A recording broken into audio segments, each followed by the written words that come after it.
کچری منگا و تاسو د خپل پیغمبر صلی الله علیه وسلم سیرت خپلو او دا غسر من محبت کو او د خپل پیغمبر علیه الصلاة والسلام تابعداري کو نو منگا و تاسو تا پاغی بانی با سمیلوی نو دا غی متعلق د قرآن کریم آیت مبارکه بیان شویو چې نبی کریم صلی الله علیه وسلم تا اللہ جل شانہ فرمائل قل تورتو محمد صلی اللہ علیہ وسلم ان کنتم تحبون اللہ وچرتاسو دا اللہ رب العزت سر من محبت لرئی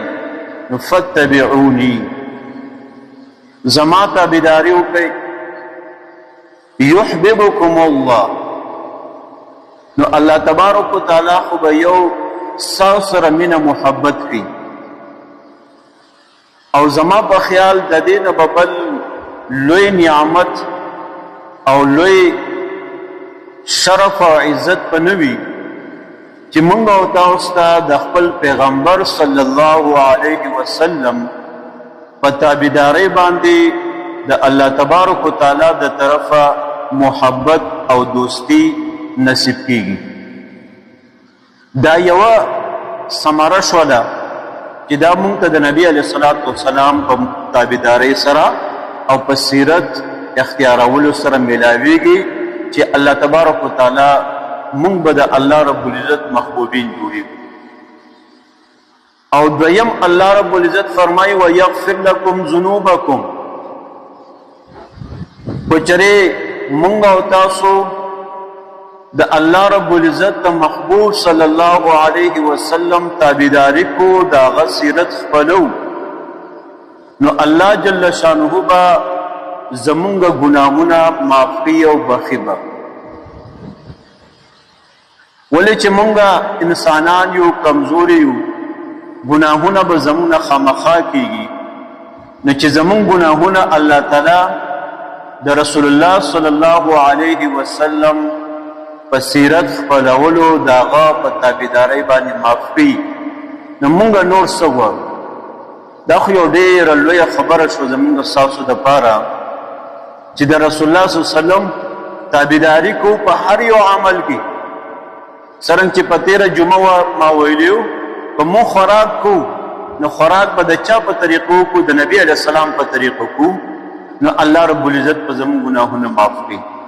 مونږه سمو د کیګو سملو په چره زمون د املاس ته د کېدل دا د رسول الله صلی الله علیه وسلم په طریقه باندې رااله نو الله رب العزت په زمون گناهونه معاف کړي او د الله تعالی دوستی محبت په مونږ ته نصیب کړي